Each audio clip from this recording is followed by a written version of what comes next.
If you're anything like me, then you've reached the stage in life in which you're ready to curate your dream wardrobe. But you have some problems. It's not a lack of creativity. It's not a lack of interest in certain things. You even know your personal style. But the number one obstacle you have is a modest budget. I have the same issue. I have the same problem or pain point. But in today's video, I'm going to share with you 5 steps that I plan on implementing this year and beyond in order to curate my dream wardrobe. So stay tuned if you're interested. So the number one thing I plan on doing is adopting a low-buy lifestyle. So I've been changing my spending habits, and I have no-buy months throughout the year instead of just 1 month. I know it's very popular for many people at the beginning of the year to do a no spend in January because of all that they spent over the holidays. However, I have decided to adopt a low-buy spending lifestyle. Implementing this since the beginning of the year, I have already saved over $1,000 from my wardrobe to curate my wardrobe. And I've also been able to pay off some debts. And so I really have been enjoying my no-buy lifestyle. It helps me be more disciplined. And the months that I have no-buys, it helps me be more creative in my wardrobe. It helps me to exercise my styling muscle because now I'm creating outfits and I cannot purchase anything. So I have to be disciplined. I have to be creative with what I already have. And it makes me more knowledgeable about what I already have in my wardrobe. I've been able to hone in on what silhouettes I like for my body best.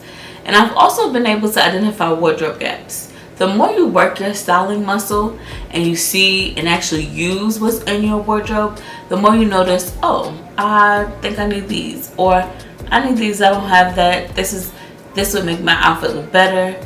This would make my wardrobe overall better, healthier, more robust, and more in line with my personal style and my lifestyle. So implement or adopt a no-buy lifestyle. The next thing is that decrease debt. So no-buys have been helping me to decrease my debt because instead of allocating this money towards shopping, I will allocate this money toward paying off debt. So my number one debt that I want to get rid of, which is something that a lot of people in this country go through, is student loan debt. I mentioned it before on my channel, but I'm really ready to get rid of it. I'm really ready to say bye to Sally Mae. I've been out of school for almost a decade now. I think it'll be a decade in a couple of months, and I still have some to pay to Sally Mae. Now, it's not a lot, but it's enough. I mean, it's not a lot when I compare it with what friends and even some family members still have to pay.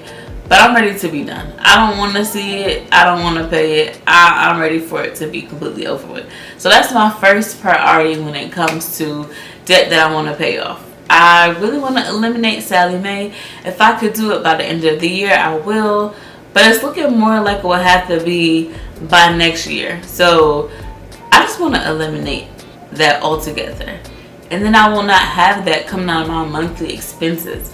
You know, when you decrease debt, then you have more money to allocate towards places that you actually want to allocate it towards. Whether that be, like in my case, I would like to purchase a house. So for a down payment, or maybe for other people, maybe you want to go on vacation. I enjoy vacations too, so it will also go towards that. And again, we're talking about curating your wardrobe, so that can always go towards curating your wardrobe. We identified that more than likely your number one pain point to having not the dream wardrobe that you want is your budget, because many of us, let's be honest, are on a budget. Maybe somebody watching this is a millionaire. I don't know, but I'm not a millionaire.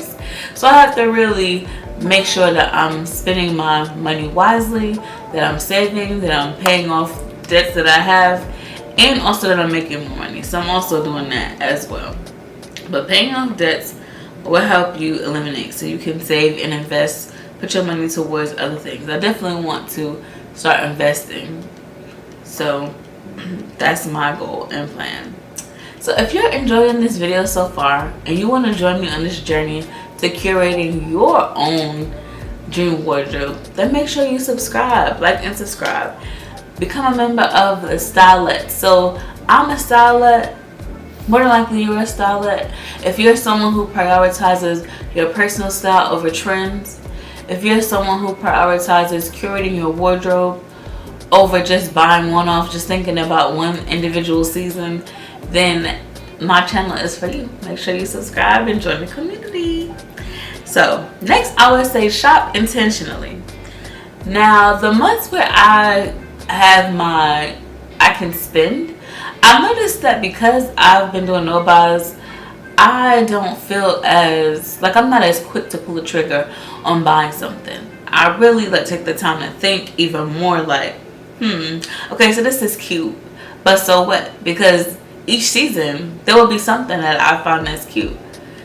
And even if not every season, most seasons I will find something and I'm like, oh, that's really cute.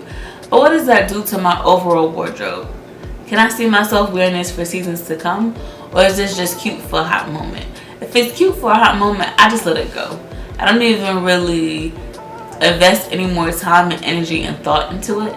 Now, if it's something that I know for sure, oh yeah, I'll bring this out in future seasons. I'll bring this out. It's something that's a unique piece that I like, that while I won't wear every day, I will wear each season.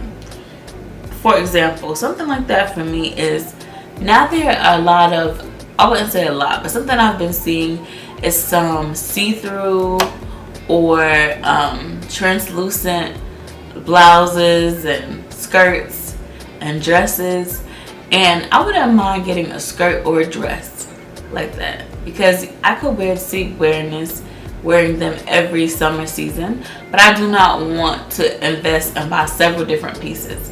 I will only buy one piece that I can wear each season, something like that. Or again, if I think about it too hard, then and I decide it's just not worth it, it's not something I would wear at all in general, then I just won't buy it. I will just hold back. So you have to have some restraint.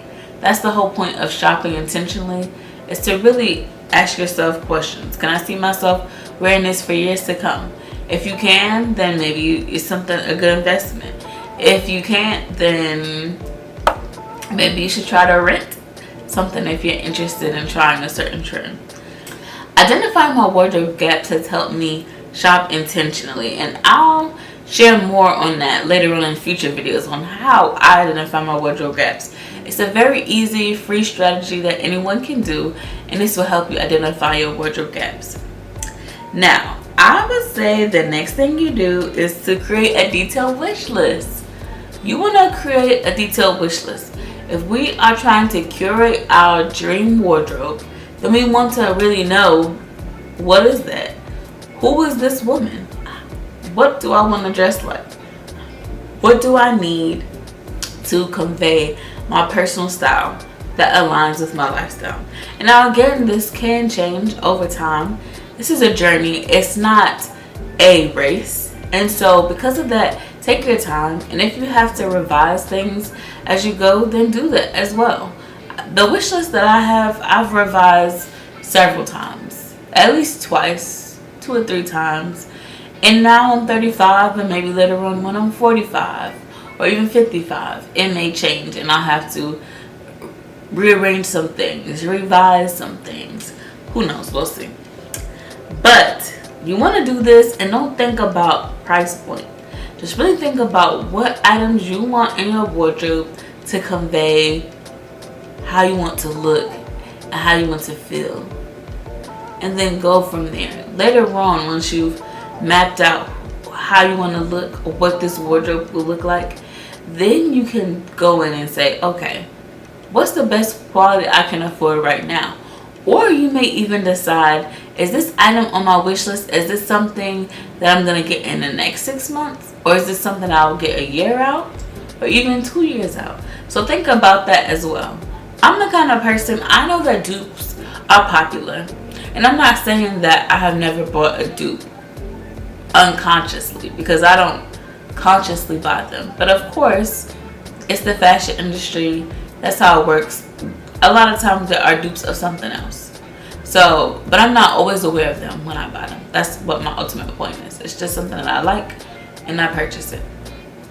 But oftentimes I don't want the dupe of something. I want the actual item. That's what I want. And so that means that I will have to discipline myself.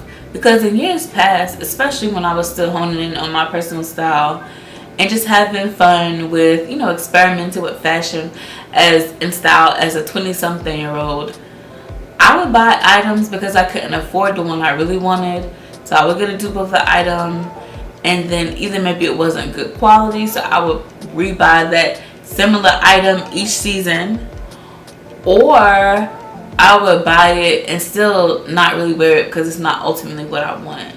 So you have to really think about things like that. Like, do I want to just save and wait and be disciplined for this particular item? Or do I want to just go ahead on and satisfy my urge and just buy this? So create a detailed wish list. See what it is that you need. And for me, I mainly do it based on I call them icon pieces, and I'll go more into details about what I mean when it comes to that in a future video on how I create my wish list. If that's something that you're interested in, then make sure you let me know in the comments down below. Now, last but not least, don't rush the process. This is a journey. It's not, like I said, a race. So have fun. Don't be so serious. Enjoy yourself, but also stay focused. Keep in mind your personal style, your lifestyle, and how you want to look and feel. And I say to don't be swayed or stay focused, because the fashion industry shows us what is popular, what is on trend. But that may not align with our personal style. But because we are inundated with it from influencers and from magazines and from social media, if you're not careful, you'll buy an item thinking that you like it, and you'll realize, do I really like this item, or just have I seen it so much? So now I'm like, oh yeah, I like it now. So really, don't rush. Stay focused. Really think, does this align with my personal style and my lifestyle? Do I really like this, or have I just seen it so much that now I'm like, oh yeah, I must have it? So really take that into consideration. Don't rush. Have fun. Think about your personal style, your lifestyle, and how you want to present that in your wardrobe. So if you've enjoyed this video, then make sure you watch my previous video. This video is about how your style icons can help you unlock a piece of your personal style. We all have style icons, and our style icons, if we really analyze what we admire about their style, it can help us also see what we're looking for. What is it in ourselves that we want to bring out that this person does? If you are interested in that, then make sure you watch this video. I'll see you over there. Bye.